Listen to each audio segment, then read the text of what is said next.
কাঁকরোল ভুনা গরম ভাতের সাথে আমার থেকে খুব বেশি ভালো লাগে। আর রান্নার চেয়ে কাঁকরোল ভুনা এভাবে রান্না করলে মানে ঝুলের তরকারির চেয়ে ভুনা করলে আসলে খুবই টেস্টি হয়। তো আজকে আপনার সাথে শেয়ার করব আমি যেভাবে কাঁকরোল ভুনা পছন্দ করি এবং গরম ভাতের সাথে একদম মজা করে খাই। তো এখানে কাঁকরোল নিয়েছি, দেখেন এখানে আমি 5টা নিয়েছি। তো একদম ফ্রেশ তরতাজা। তো ধুয়ে এগুলো একটু কেটে নিব স্লাইস করে, আর কাঁকরোলগুলো যেভাবে আমি ভুনা করব ওইভাবে কেটে নিব। তো কেটে নিয়েছি খুব সুন্দর করে স্লাইস করে, পাতলা করে কেটে নিয়েছি। একদম ফ্রেশ কাঁকরোল, এখন কাঁকরোলের সিজন চলে এসেছে। তো এই ভুনাটা কিন্তু খেতে পারেন আপনারা চাইলে গরম ভাতের সাথে, অনেকে মাছ মাংস খেতে চাচ্ছেন এই গরম আসলে। তো এরকম ভুনা তরকারি খুবই মজা। তো কাঁকরোলগুলো ধুয়ে নিয়েছি, ধুয়ে পরিষ্কার করে আমি এখন একটু সিদ্ধ করে নেব। তো পানিতে একটু পরিষ্কার করে বেশি করে ভালোভাবে ধুয়ে নেবেন, যেহেতু কাঁকরোলগুলো আমরা ধুবো না। তো এরপর যে ধোয়া হয়ে গেছে আমি এখন চুলায় বসিয়ে দিয়েছি। কিছুটা পরিমাণ হলুদের গুঁড়া আর কিছুটা পরিমাণ লবণ দিয়ে আমি এই কাঁকরোলগুলো একটু সিদ্ধ করে নেব। হলুদের গুঁড়ো দিচ্ছে একটু কালারের জন্য, আর লবণটা দিব অবশ্যই কাঁকরোলের ভিতরে একটু লবণ ভিতরে যেতে প্রবেশ করে, কারণ ভুনা করার সময় না হলে এটা একটু আনোয়া লাগবে। তো যা হোক, দেখেন আমি এখন তেল দিয়েছি চুলায়। তো তেল গরম হয়ে আসলে এখানে আদা রসুন কুচি, পেঁয়াজ কুচি একটু থেতো করে দিয়েছি।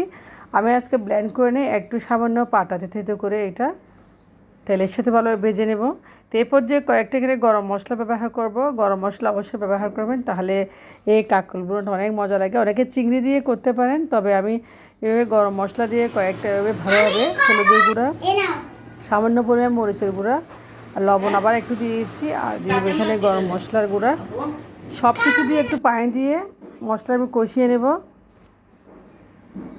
তো মশলা কষানো হয়ে গেছে, এখন আমি যে কাঁকরোলগুলো পানি ঝরিয়ে নিয়েছি কাঁকরোলের মশলার উপর দিয়েছি। এখন হালকা একটু আছে আমি কাঁকরোলগুলো ভেজে নেব একটু মশলার সাথে। তো ভালোভাবে মশলার সাথে ভেজে নিয়ে কাঁকরোলগুলো আমি একটু দমে রাখবো। তো এই কাঁকরোল ভুনা আসলে সবাই করেন আশা করি, আমি যেভাবে করি এটা করে দেখবেন একবার, অনেক মজা।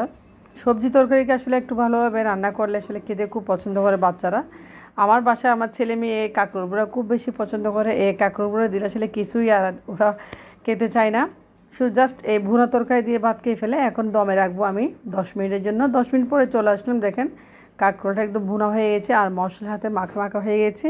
তো এরপর যে চুলা থেকে আমি নামিয়ে নেব, আমি একটা প্লেটে সার্ভ করে নিচ্ছি, কারণ যেহেতু দুপুরে আমরা খাবো এই কাঁকরোল ভুনাটা। তো ভুনাটা হয়ে গেছে, দেখেন খুব সুন্দর একদম মাখা মাখা, আর এত একটা সুন্দর গ্রান এসেছে। তো রেসিপিটা কেমন লাগছে অবশ্যই আপনারা কমেন্টস করে জানাবেন। আর এভাবে কাঁকরোল ভুনা দিয়ে গরমের দিনে একটু তরকারি দিয়ে ভাত খাবেন, অনেক ভালো লাগবে। ভারী খাবার না খেয়ে গরমের সময় আসলে একটু হালকা পাতলা খাবার।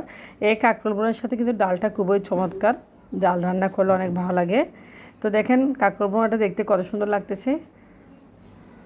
তো আল্লাহ হাফেজ।